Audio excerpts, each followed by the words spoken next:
Hey, so today's book I'll be talking about is The Long Walk. So, with this book, you follow Ray Garrity in the beginning. He's signed up for the long walk, and his mom is dropping him off, and she's trying to talk him out of it. Leaves you wondering just how bad this long walk is gonna be. And turns out it's something that happens annually, and it's not like a marathon or anything. Well, it kind of is a marathon, but a completely different type of one. The general age of everyone signed up is about 16. And they start this walk, and the catch is they can't stop until they reach the final destination. No sleeping. You have to eat when you're walking, you have to drink while you're walking. You just keep going. And if you stop, you get 3 warnings, and the third warning, you die. So it's not a happy-go-lucky book. I mean, with Stephen King, who's really expecting that? You get to know them, there are certain cliques, there are certain groups of guys, and they're kind of pushing each other through in the beginning. There's gonna be one winner, only one will essentially survive this thing. When the first person died, I was actually kind of shocked. I don't think I ever read the back of the book. I just grab the books usually. I'll see Stephen King's name. I'll look at the title, and if I notice that I don't have it already, I'll just buy it.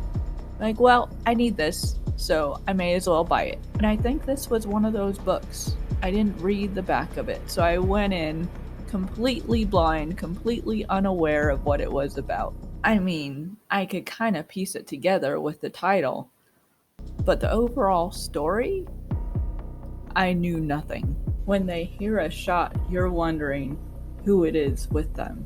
Like, oh my god, who did it? Who got it? Who got shot? Who got shot? Who didn't make it? And then you find out who, and you're just like, oh, man, I liked him. And it's kind of fun in that way. Does that make me a bad person? Anyway, but that's the book. You're going through this with them, and when I got to the end, I really, really wanted to know who made it, but I didn't want to know. I had like 2 chapters left, and I was just like, okay, I want to know. And then I turn a page, and I'm like, no, I don't want to know. But I did eventually end it, and I found out.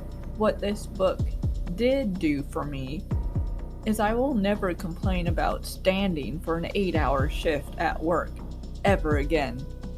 When you think about not being able to sleep and continue walking, yeah, with breaks and a lunch, I really have nothing to complain about. Although, if you told me in the beginning of when we came back after quarantine, I wouldn't believe you.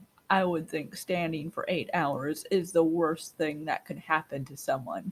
I remember complaining to a coworker, leaning against the counter, asking him, shouting out to him, how did we do this before? So standing was tough after a year of doing nothing but sitting and reading. You would think my to be read stack would get a little bit slimmer at the end of that. But I just kept building it. So that doesn't really help. Anyway, so this book, in very Stephen King fashion, has you at the edge of your seat. In a different kind of way. Not in a ghostly way, not in a we're taking a family trip and you may not survive it kind of way. But definitely a Stephen King-ish way. So if you're looking for a thriller type book, a suspense type book, this is definitely the one. And as far as rating it, I feel like I should start rating these books that I'm reading. But part of this is going to be a little biased because it's Stephen King.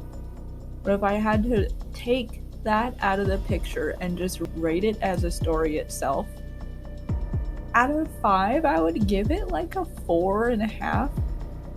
Just because the story is really good.